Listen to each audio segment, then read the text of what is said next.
Thank you very much. So thanks everybody for being here. It's a great pleasure to have you all in this room for my defense. And a special thank you goes to the committee. Thank you, Tracy. Thank you, Jason. And thank you, Mara, for examining thesis. It's great to have your inputs and your perspectives in this work. So as Tom mentioned, the title of the research is In Search of Gold, Measuring Performance and Evaluating Potential Business Benefits of Ecodesign. So basically the context here is that several companies and academic studies ranging from large consultancies to industry and foundations, they all have been consistently reporting the business benefits of eco-design-related initiatives or sustainability-related initiatives from multiple perspectives. And that's basically the goal that we are after at the moment. So I'm going to discuss that a little bit more in detail. So the thing is that these benefits, they have multiple perspectives. So they report ways of adding revenue and profit to the bottom line, meeting and exceeding customer requirements, improving organizational brand and reputation, and also improving innovation capability, for instance. With this, it's important to know that all these benefits, they go beyond the environmental perspective or the product domain such. So that's why we take a multiple dimension perspective here, or multi-dimensional approach to this problem. So basically, the thing is that connecting eco-design implementation with the business benefits is not very trivial. So on one hand, we have eco-design implementation, and companies saying, okay, this sounds like the right thing to do. We should go down this road. And on the other hand, we have all the potential benefits coming from the environmental domain, the social domain, and the economic domain. And here, companies typically ask, okay, it seems to be the right thing, but what's really in there for me? What can I take out of this? So the link's not very easy to draw. And there are two major gaps here that we have identified. The first one is that there's lack of measurement in terms of progress, so we don't know if we're going the right direction in the right way. And the other one is lack of a quantified business case. And here for the progress measurements, we are mostly talking about the process perspective. So we want to understand how eco-design is being implemented from a process perspective, from a process improvement perspective, more specifically. And the quantified business case comes as a way to actually define what these benefits are, put some numbers behind it. And here we're mostly concerned about the perspective approach. So there are a lot of business case studies out there, but they're basically reporting past initiatives and reporting on what had happened and not what could potentially happen in the future. So that's why we're taking a projecting or a perspective approach as a way to define the rationale for the business case and these links between implementing eco-design and really reaping the benefits of it. So this research is basically positioned within the field of corporate sustainability, and inside that little box we have business processes. So we're again concerned about the process here. And within the business processes we are specifically targeting product development. So the scope of this research is basically defined in terms of eco-design implementation and the process perspective. So this makes the scope of this research a little bit more defined in terms of where we actually acting upon. So the thing is, we used an eco-design approach as a theoretical background. And this approach is called the eco-design maturity model, or the ECO-M2. It's been proposed in the literature as a management framework that systematically integrates eco-design into the product development process. And the question here is, why have we chosen this particular motto here. We surveyed the literature, and according to some systematic reviews and also bibliometric studies, the EcoM2 is established approach to eco-design process improvement, and it's also the only process-oriented and systematic approach available in terms of embedding eco-design considerations and aspects into the development process or the product development process. And it's also very well positioned in terms of citations and mentions in the literature as a reference framework for process integration and process improvement. So that's some of the reasons we've chosen this particular approach. So the EcoM2 prescribes a set of eco-design management practices. I'm just going to show a few examples here, which are basically activities that you carry out during your development process.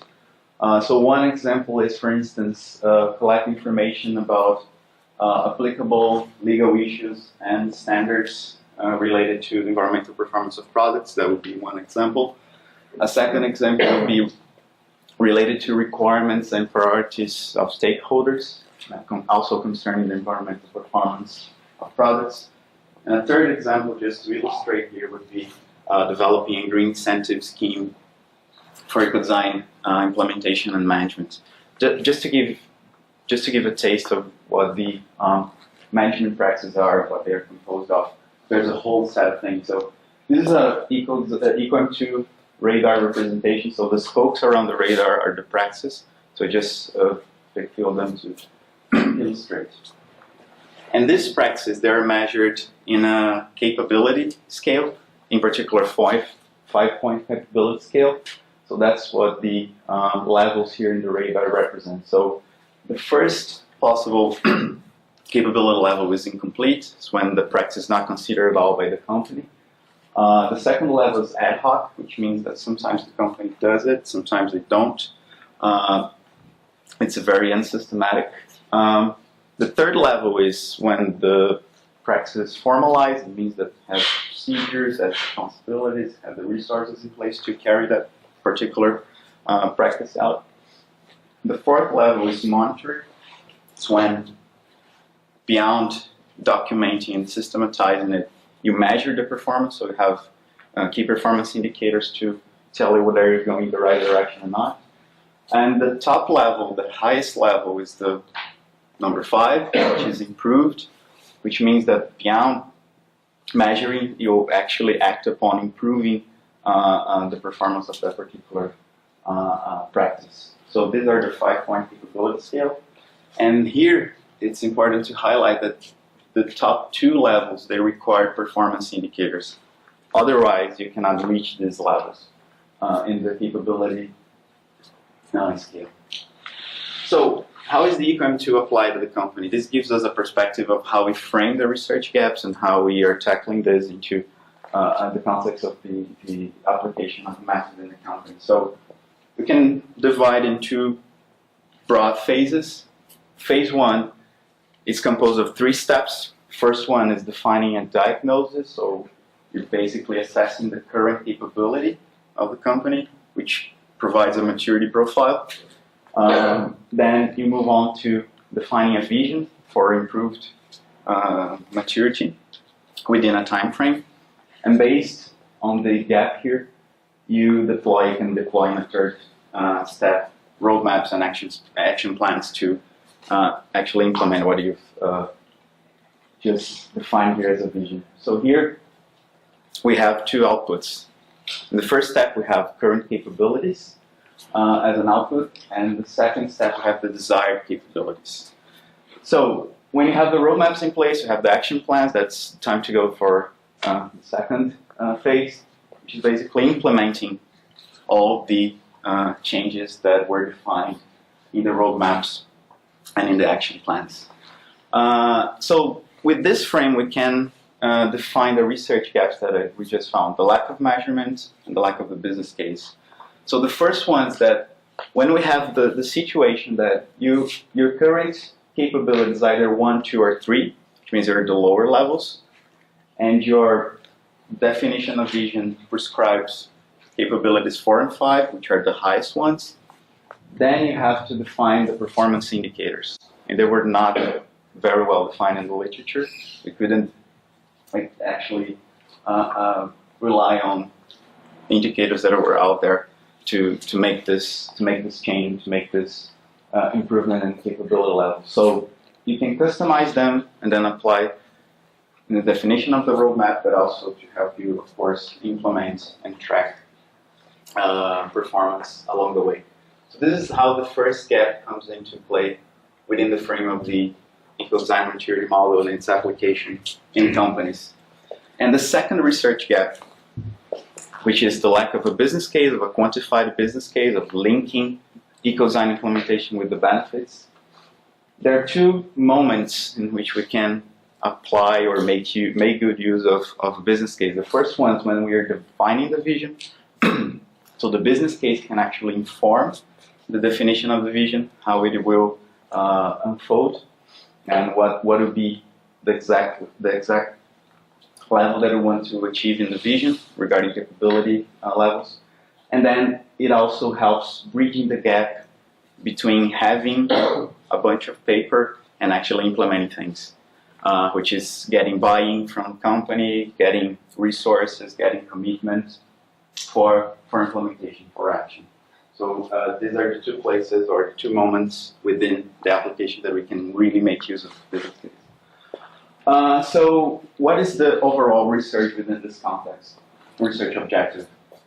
So the main objective is to develop a decision support framework that encapsulates these two main features of the research here, which is to tell managers how to measure performance and evaluate the business benefits of Ecodesign.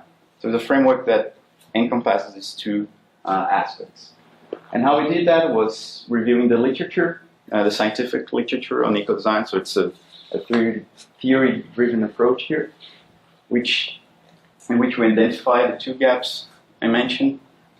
And the questions here are how to measure the performance of Ecodesign implementation.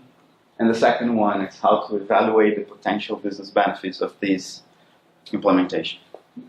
And based on that, we have a relationship between the gaps. So I will address the relationships further on. And we use, again, the EcoM2 as a theoretical lens to tackle this two gaps. And then we derive specific research questions for both gaps. And then we ended up with two studies that we named Study A and Study B, which are really interconnected in this research. So Study A has a set of research questions, which is basically how is performance of product development currently measured at manufacturing companies, and what are the relationships between the management practices, the Ecodesign management practices, and these indicators, how can we relate them? These were the two sets of questions for Study A. And for Study B, we basically had how can we define a conceptual framework, which is a qualitative framework, to relate the Ecodesign management practices with higher level business performance outcomes, which are strategic measures for companies to take decisions. And finally, how does the development of Ecodesign capability, so moving up the scale of capability levels, what that could potentially bring as a benefit. So how does the performance unfold over time? That was the last question in the Study B setup. So we used the design research methodology as the underlying design research framework. And the DRM basically has four main stages. Research clarification, which we define the aims, the objectives, and the research approach as such. And then we have a first set of studies, which is the descriptive study 1, which is assessing the current situation and the current phenomenon that you're interested as a researcher. Then you come to prescribe a design support, to propose a design support to improve the current situation. Then descriptive study 2 comes into play when you're assessing the use of this design support that you just proposed under prescriptive study. So for this approach, for this research, we defined two, as I mentioned, two sets of two studies, actually a set of two studies, and for each one of them we had each one of the stages of the DRM. So for research question 1 and 2, which is defining study A, we broke it down into smaller pieces, so we had sub-questions, and this led to two journal publications. And we used mainly in the descriptive study 1 a set of systematic literature review. So systematic literature review was heavily used in this research for the first set of descriptive studies. Then we applied content analysis and evaluation by experts in the second stage of the descriptive study. And finally, with the study B, we also had systematic literature review as the main methodology here, as the main method behind the descriptive study 1. Then we used an approach of grounded theory for one of the questions, and then system dynamics modeling for the last question. We were concerned about the business case here in particular. And also, descriptive study 2 was based on evaluation by experts of the proposed supports or the proposed frameworks. And research question 3 led to also a journal publication. And research question 4, which was the last bit of the study B, led to conference paper and a journal paper, which was submitted by the end of the project. And there were also, so in total we had 9 papers. So as part of this research, we just considered 5 of them. There are 4 extra papers which are not included in the thesis as such. So the final result of this research, by carrying out these steps, we ended up with study A, deriving a consolidated databases of process indicators. So companies could adapt, use, or customize to apply to their processes or product development process. And study B, we had 2 sets or 2 portions of approaches to the framework. One is the qualitative aspect and the quantitative aspect, which I will dive a little bit deeper in a few seconds. So here in study A, we were concerned about the performance indicators, and study B, the final result was basically a business case framework, which had 2 main components, as I just mentioned. And all of these results were evaluated by academic and industry experts. So how does that relate? So the first one, study A, which is the first result, reviewed the literature for process-related indicators in the field of product development process. And then we ended up with a database of 787 process performance indicators. And our job here was to relate it to the Ecodesign management practice, always remembering that these indicators would be suited for the highest levels of the capability scale, namely 4 monitored and 5 improved. So what we did was to assign and map the indicators out to the practice in the EQM2. So just to give an example here, if we take that practice that I just showed, collect information about legal issues and standards related to performance, environmental performance of products, we could relate it to a specific or map it out with a specific indicator in the literature, which could be, for instance, degree to which the product meets environmental legislation requirements, and we could, of course, relate it to other measures here. So we did this systematically. So on one hand, we have the Ecodesign management practices, all of them, and then we consolidated this database of indicators and mapped them systematically to try to find which were the gaps and we could actually represent with the indicators from the literature. So we ended up with 46 indicators from literature from the pool of over 700 indicators, and we ended up proposing 135 indicators to actually match the gaps that we found in the literature, because most of the 700 or so indicators were too broad and was really, really difficult to operationalize them. We couldn't, the literature was just proposing them, but not telling us how to actually measure or what are the units involved or any specificities about the application of this indicator. So that's why we had to propose more indicators. So these indicators were subject to expert evaluation, which are basically for industry experts and for academic experts from these organizations. JKN Aerospace, Volvo Construction Equipment, and Mid-City Consultancy, which is a South American consultancy in eco-efficiency and eco-design. And from the academic world, we had the University of São Paulo in Brazil, BTH in Sweden, and DTU.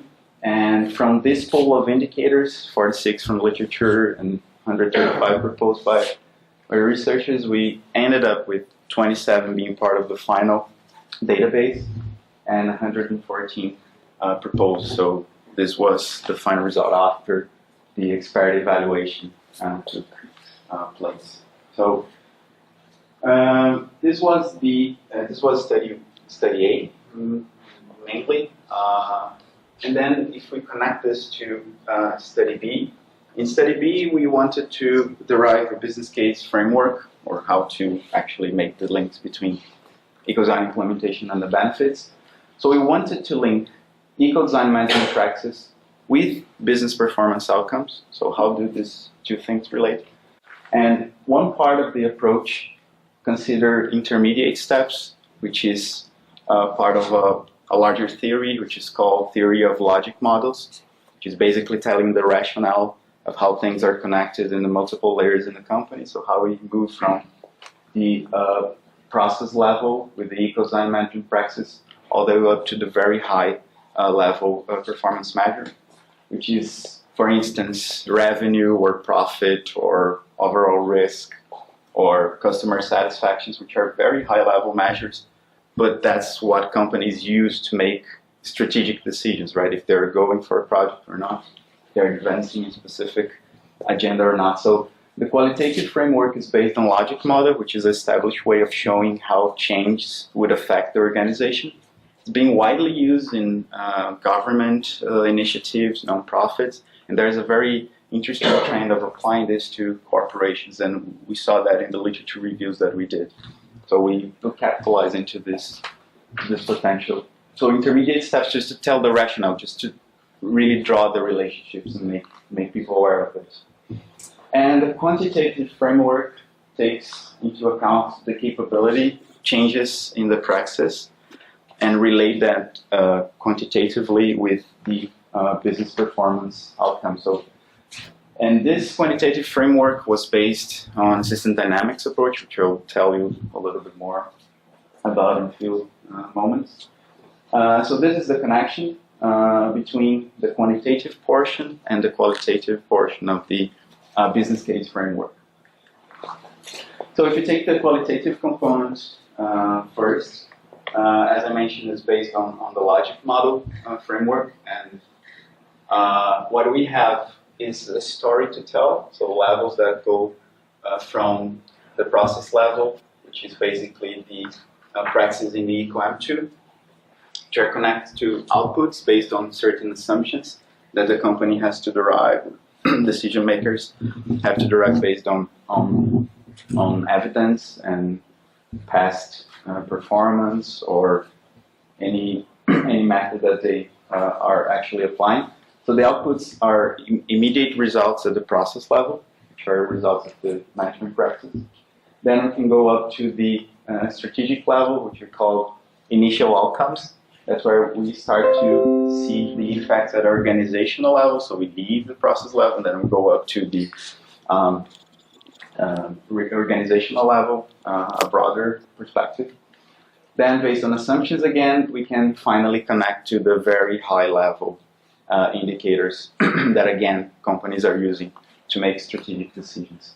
So here, one output of the evaluation of the experts and also the reviews that we carried out during the research is that we had to cluster these practices because it's over 60 practices. So it was a feedback that to be more just operational and easier to understand, it would be interesting to pack them and to cluster them into thematic beats. So that's what we did there.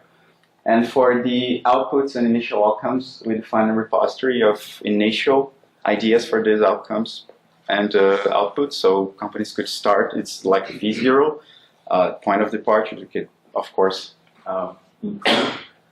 And the top level here was a review and consolidation of over 300 business performance outcomes that would come from literature. So we also did a systematic literature review to define this top portion, which is really the business benefits that we wanted to go after. Is the goal that we are trying to find there. So this qualitative framework that I just showed was, again, subject to the evaluation of experts from industry, and there were basically 3 companies involved, Coloplast, GKN, and Volvo Construction Equipment. And basically they showed or in a workshop based setup, they worked with the tool, they applied the tool, and then we collected the feedback based on the strengths and the weaknesses. So the strength was that the logic model is a good visualization tool, so you get to draw the connections, you get to work with what's possible and not between the different levels and one could actually achieve. And it's a good guide to think in terms of what they call sustainability returns after you trying to implement a certain sustainability related initiative, what you can get out of it. Is also generic enough to be embedded in current systems so the company can adapt to what they're used to have as a performance measurement tool or something like that. And it's also useful for creating storylines because we're trying to make the business case. In the end, you're just trying to tell a story.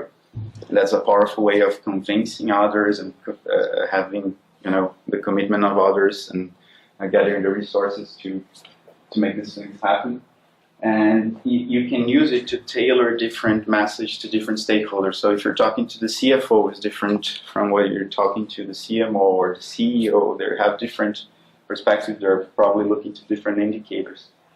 So that's here the weaknesses where that's it's hard to define multiple points of view. It's hard to achieve consensus sometimes because you have different perspectives. It's all based on assumptions, so you have to be very clear with the assumptions, how you're defining them when you're using terms there. And the terminology and language should be constantly adapted because there are different ways of defining the same measure from company to company, organizational to different contexts. So the quantitative portion, moving on to the second portion of the business case framework. The idea here was to have a way to simulate the changes in the capability levels. So we would have as input the current capability and the desired capability based on the scale, and using the clusters of practice here. So we would already consider the clusters here to include the current and desired capability. And as an outcome, we would have a certain graph or behavior over time of a particular measure that we're interested with, revenue again, or profit, or something that the company is using to make decisions. And this is an aspect, or this is a context in which we have what I call the dynamic complexity coming into play.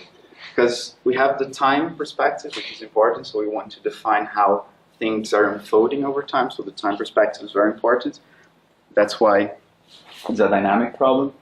And it has some features that are interesting because it have a high level of interconnectedness. So things are connected very intensely.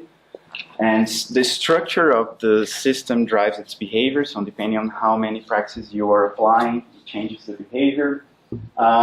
It's difficult to change. There are delays involved, so there are some resistance to change, and the effects are not always proportional to the causes. That's why we have some nonlinear effects here. And that's why we chose system dynamics as a modeling approach, because of these features of this particular problem that we have. So the system dynamics approach, we're basically modeling stocks and flows, or trying to understand the words as stocks and flows. And we model the capability as a stock, and the development of capabilities as a influx or inflow, and the erosion of capability of how companies naturally lose their capability over time as an outflow. And basically here we had to control some variables. So capability was the stock, and then have the mechanisms feeding the stock or draining the stock. And we also have what we call the capability adjustment time, which is the time that it takes for companies to adapt and to actually change from one level to the other. And this is a known structure in the literature, and it's named stock management structure. It's a way of representing capabilities with a system dynamics perspective. So the mathematical relationships that basically the capability over time is an accumulation of the inflows minus the outflows. And if you want to understand the capability at a certain point in time, you just have to consider the inflow. So it's a differential equation here.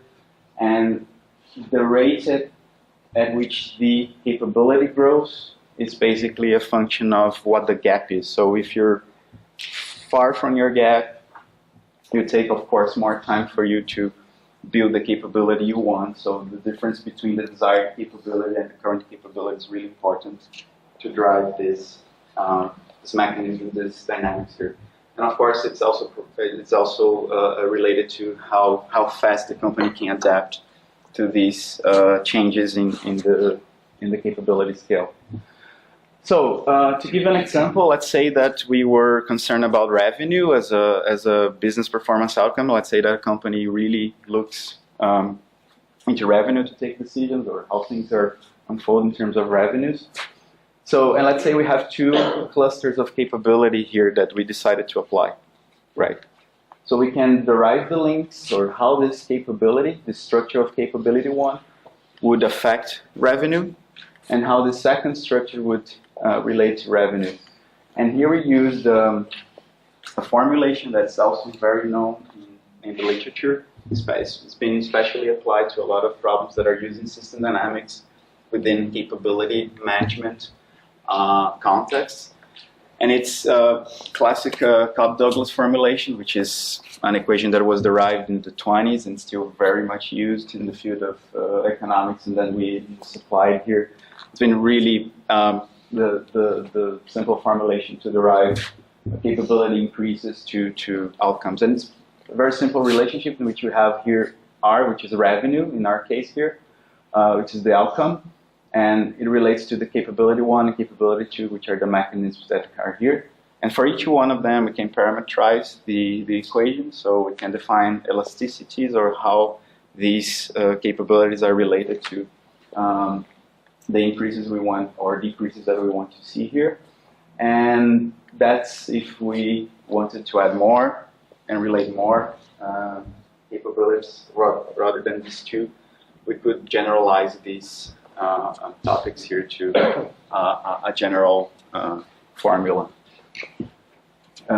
with the revenue as a main outcome.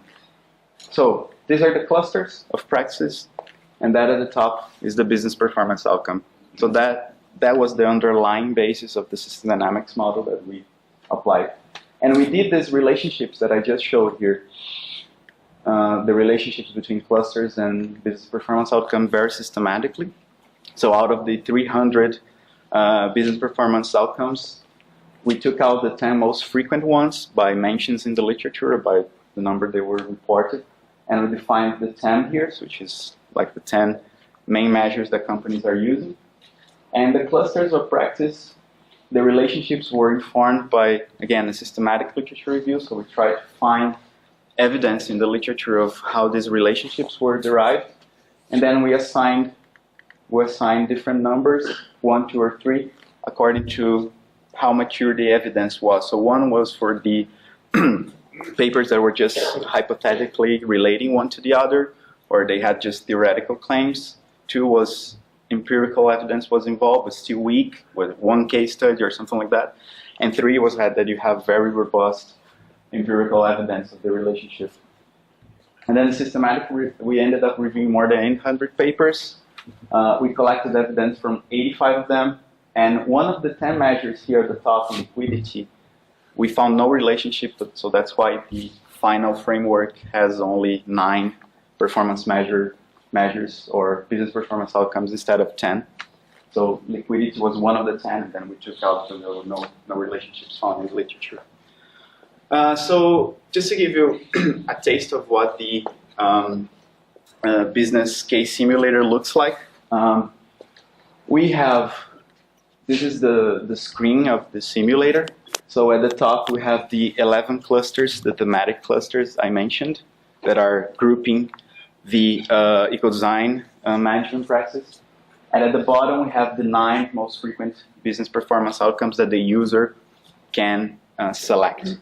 So for each one of the clusters, the user, the manager can select the current capability or the desired capability. Actually has to select both, but can play around with the model. And down here it shows the potential behavior of an indicator over time. And we have 3 displays here. So at the drop-down menu, you can choose out of the 9 possibilities which one he or she wants to see. We can display 3 at the same time with this setup here. So it's a simulator, so they can play around and check how changes would affect the performance, potentially affect the performance. And again, this was subjected to the evaluation of experts. And basically we had Natura, Embraer, and Tecumseh as the companies evaluating this. And the strengths are that language is fine for C-level. That's what they use as the business performance outcomes. That's what they are after. That's the goal they are after. It's an important tool to advance the Ecodesign agenda internally, so it could actually be, a tool for convincing others to jump in. It makes the cause and effect relationships a little bit more clear, and it's very easy to derive what-if scenarios. So what if I change this capability? What could actually happen?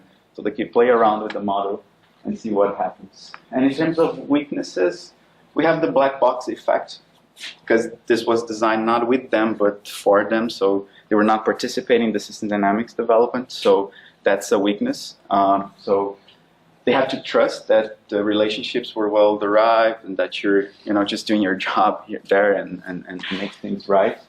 Some of the companies just showed concern about the accuracy of the parameters. So is this really accurate? How do you parameterize this?